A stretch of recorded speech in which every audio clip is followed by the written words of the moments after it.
안녕하세요, 선생님. 천안에 살고 있는 부부가구입니다.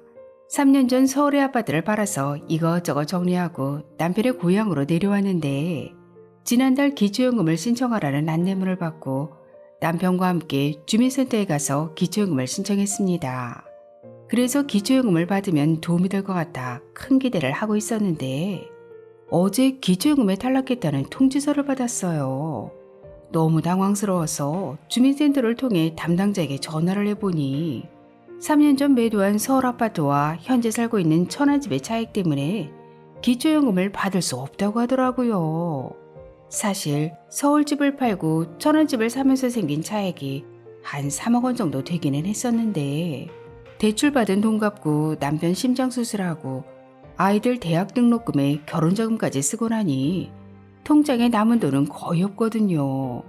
지금 소득은 남편의 국민연금 70만 원이 전부인데 너무 황당하네요. 도대체 무엇이 잘못된 거죠?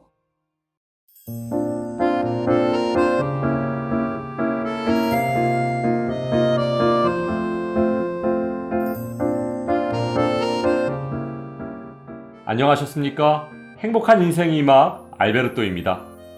오늘 의뢰인 부부처럼 집을 팔아서 대출금을 갚고 자녀들 학비에 결혼까지 시키고 남는 돈을 가지고 한적한 곳으로 이사하시는 경우가 많으신데요.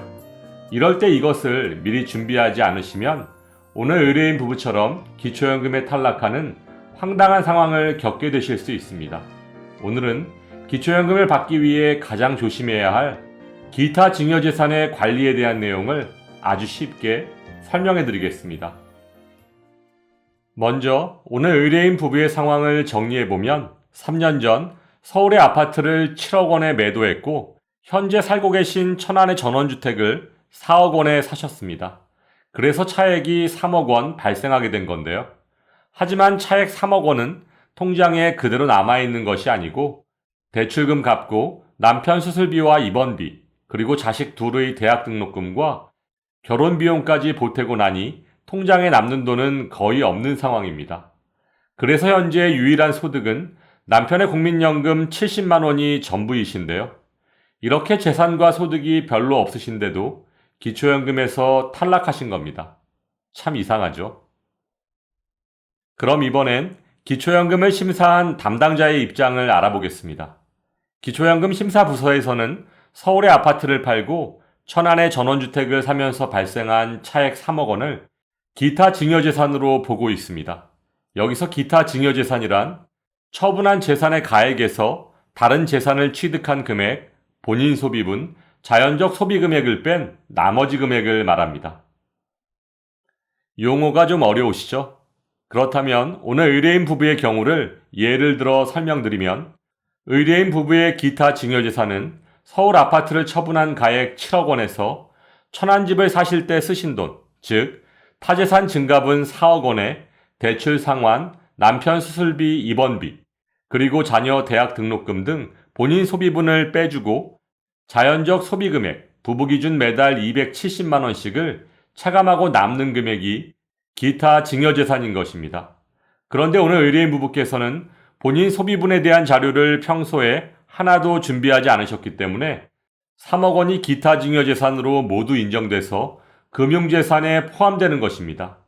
따라서 3억 원이 모두 없어지려면 부부가구시니까 매달 270만 원씩 자연 소비분이 차감돼서 0원이 되어야 하므로 3억 원 나누기 270만 원은 110개월, 즉 9년 2개월이고 서울 아파트를 판 지 3년이 지났으므로 앞으로 6년 2개월이 지나야 기타 증여재산이 모두 없어지게 되는데요. 따라서 기초연금 심사부서에서는 본인 소비분에 대한 증빙자료를 요구하게 된 것입니다. 물론 오늘 의뢰인 부부께서는 당황스럽고 화가 나시겠지만 증빙자료를 한 가지씩 준비하시다 보면 분명 좋은 결과가 있을 것으로 판단되는데요. 제일 먼저 준비하실 서류는 의료비, 장례비, 혼례비 등의 영수증입니다.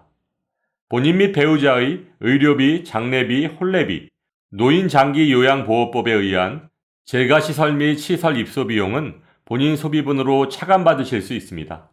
증빙서류는 의료비 납입 확인서, 장례식장, 결혼식장의 영수증, 진단서 등입니다. 그런데 여기서 주의하실 점은 간이세금 영수증은 인정받으실 수 없다는 것입니다. 그렇다면 부모님의 병원비는 본인 소비분으로 인정받을 수 있을까요?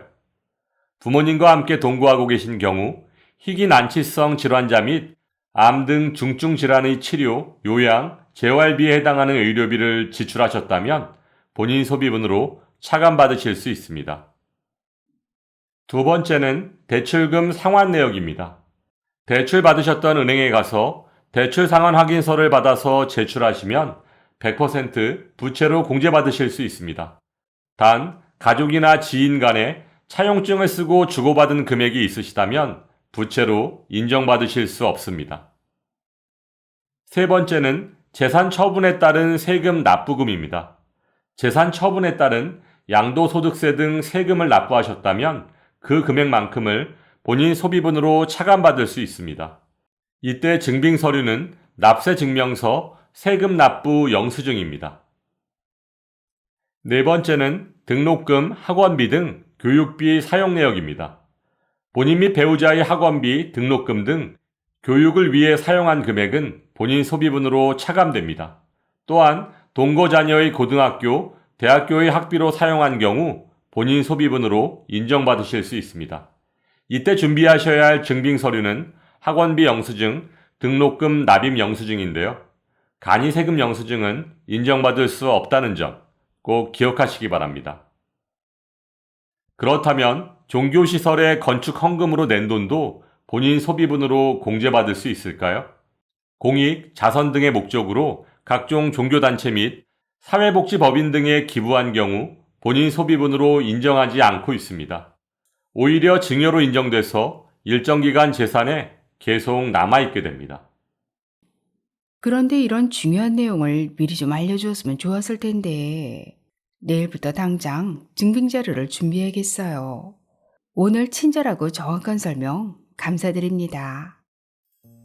기초연금은 미리 공부하고 준비하지 않으면 오늘 의뢰인 부부와 같은 상황이 발생할 수 있습니다.